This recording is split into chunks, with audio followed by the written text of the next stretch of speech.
दिखावे की कीमत। एक बहुत ही सुंदर हरा भरा वन था और वन के एक किनारे पर सुरम्य सरोवर था। उस सरोवर में बहुत से हंस रहते थे। उन हंसों के राजा का नाम हंसराज था। वन में भी बहुत से पक्षी रहते थे। उन्हीं में एक था कनकाक्ष नामक उल्लू। उस उल्लू और हंसराज की प्रगाढ़ मित्रता थी। उल्लू ने भी हंसराज से कह रखा था कि वह उल्लुओं का राजा है, जबकि ऐसा नहीं था।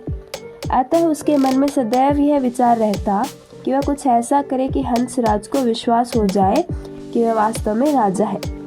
उल्लू वन में एक वृक्ष की कोटर में रहता था। एक दिन उस पेड़ के पास राज्य के सैनिकों ने खेमा गाड़ दिया।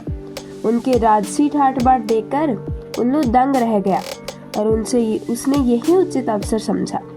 उसके मन में था कि हंसराज को यहाँ लाकर ऐसा दर्शाऊंगा कि जैसे ये मेरे ही आदमी है।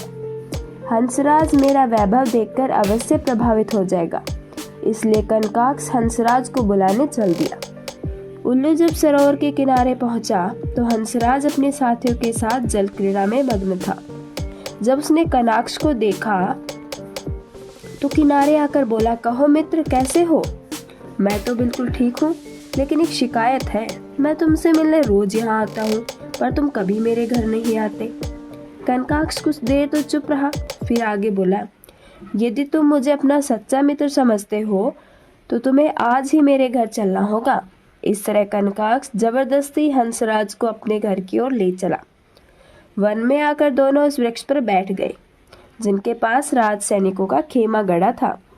सैनिकों की ओर इशारा करते हुए कनकाक्ष गर्वोन्मत्त स्वर में बोला, ये सब मेरे आदमी हैं, मेरे प्रति बहुत ही निष्ठावान हैं, बिना मेरी अनुमति के कुछ नहीं करते।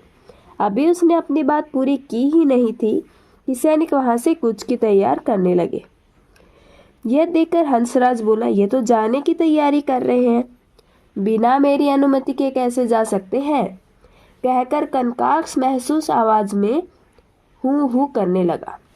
उल्लू का बोलना अपशकुन माना जाता है, अतः सैनिकों ने रवानगी कुछ देर टाल दी।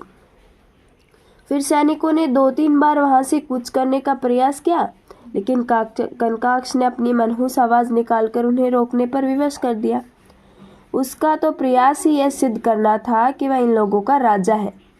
इस बार जब सैनिक कूच करने को हुए तो उल्लू फिर हू हू करने लगा। इस पर एक सैनिक को क्रोध आ गया और उसने कमान पर तीर चढ़ाकर उल्लू की ओर छोड़ दिया, लेकिन वह तीर उल्लू को न लगकर हंस की गर्दन में जा धंसा और उसके प्राण पखेरु उड़ गए। उल्लू को अपनी मूर्खता पर बहुत पश्चाताप हुआ, जिसकी वजह से उसके मित्र की जान चली गई। शिक्षा, वास्तविकता छिपाए नहीं छिपती, असली चेहरा तो एक दिन सामने आ ही जाता है। मित्रता में तो वैसे भी कोई भेदभाव नहीं रखना चाहिए। उल्लू यदि अपनी वास्तविकता न छिपाता तो उसे अपने प्रिय मित्र से हाथ धोना नहीं पड़ता।